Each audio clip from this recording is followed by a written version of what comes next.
ಅನೇಕ ದೇವರುಗಳು, ನಂಬಿಕೆಗಳು, ಭಾಷೆಗಳು ಮತ್ತು ಬೆಳೆಯುತ್ತಿರುವ ವಿಭಾಗಗಳ ಪ್ರದೇಶದಲ್ಲಿ ನಿರೀಕ್ಷೆ ಎಲ್ಲಿದೆ ಎಂಬ ಒಂದು ನಿಶ್ಶಬ್ದ ಪ್ರಶ್ನೆಯು ಪ್ರತಿಧ್ವನಿಸುತ್ತಿದೆ.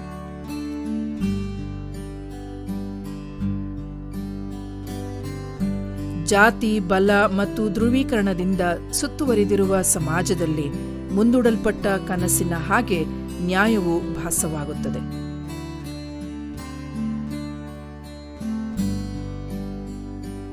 ಆದರೆ ರೋಮ್ ಶಿಲುಬೆಯ ಮೇಲೆ ಪಟ್ಟಣದ ಹೊರಗೆ ಆಶಾರಹಿತರಾಗಿ ವಿಶ್ವಾಸದ ರಕ್ತವು ಸುರಿಯಿತು.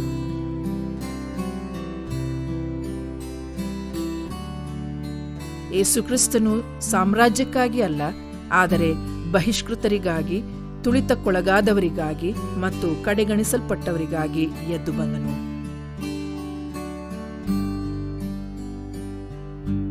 ಪುನರುತ್ಥಾನ ಹಬ್ಬವು ಸಂಪ್ರದಾಯವಾದದ್ದಲ್ಲ, ಇದು ಕ್ರಾಂತಿಕಾರಕವಾದದ್ದಾಗಿದೆ. ಮರಣವನ್ನು ಸೋಲಿಸುವ ಪ್ರೀತಿ, ಸಮಾಧಿಯಿಂದ ಮೇಲೆತ್ತಿರುವ ನ್ಯಾಯ.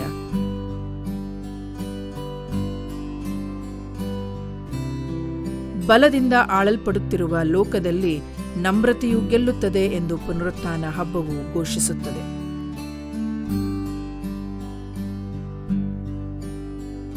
ಸಮಾಧಿಯು ಖಾಲಿಯಾಗಿದೆ. ಮೌನದ ಹೆಜ್ಜೆಯು ಪುನರುತ್ಥಾನದ ಬಲದಲ್ಲಿ ನಡೆದಾಡುತ್ತಿದೆ.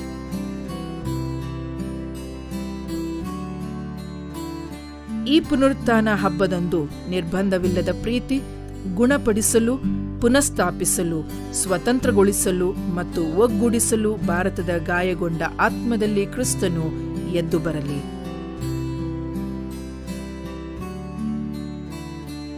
ಕ್ರಿಸ್ತನಾದ ಯೇಸು ಎದ್ದಿದ್ದಾನೆ, ಕೇವಲ ಇತಿಹಾಸದಲ್ಲಿ ಅಲ್ಲ, ಆದರೆ ನಂಬಲು ಧೈರ್ಯಗೊಳ್ಳುವ ಪ್ರತಿಯೊಂದು ಹೃದಯದಲ್ಲಿ ಕ್ರಿಸ್ತನು ಎದ್ದಿದ್ದಾನೆ.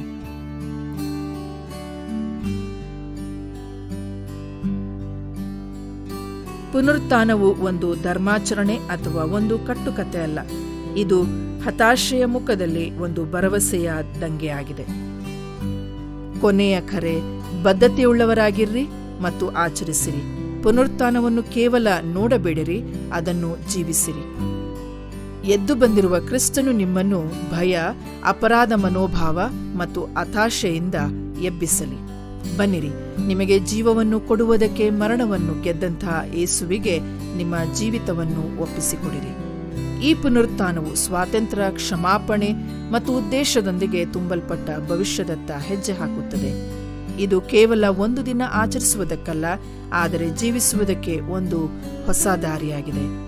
ಆತನು ಜೀವಿಸುವುದರಿಂದ ನೀವು ಸಹ ಜೀವಿಸಲು ಸಾಧ್ಯ. ಆಮೇನ್. Happy Easter.